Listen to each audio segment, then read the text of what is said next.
Hello friends मु तपस्विनी आपण मानक बीके इटिंग शो पाई स्वागत जनाऊँगी।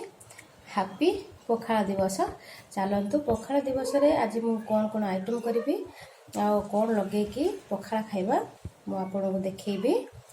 आज रेसिपी मेन रेसिपी हूँ जहाँ सबुठार मुख्य भूमिका कलम शाग लगे कि आम पखाला खाइबा। कलम शाग टमाटो पोड़ा ता सहित बड़ी भजा।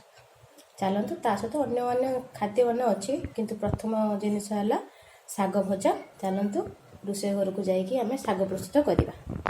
देखु यहाँ कलम शाग। कलम शाग को काटिकी जाली रे रखी नहीं ताकू आम धोईक आनी प्रस्तुत करवा। तो पखाला खावाई आम शाग धोई नहीं रेडी कर आम कड़े पकेवा। पखाला खायापाई समस्त अस्तव्यस्त हो गले।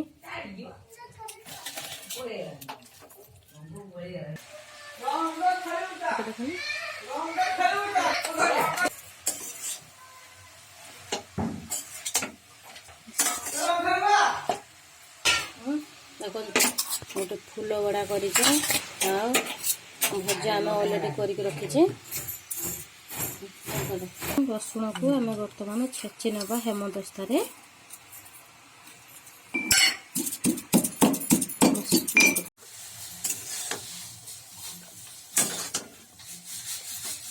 बंद कर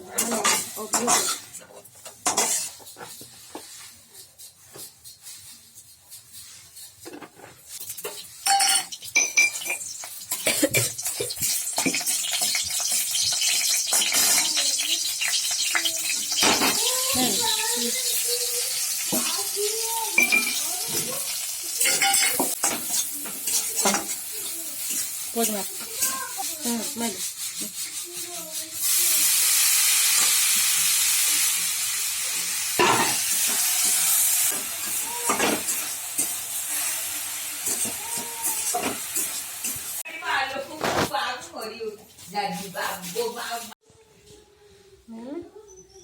ना এটা ये निरानिया खाली मत देखी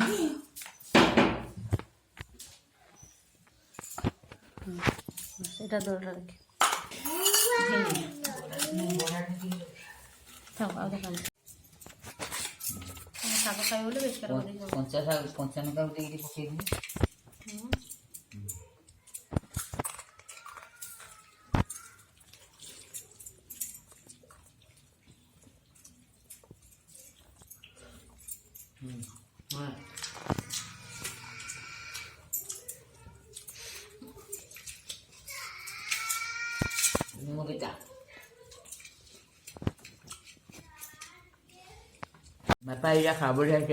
गेली तू पखाला खाऊ ना केरम लगुच बढ़िया लगुच।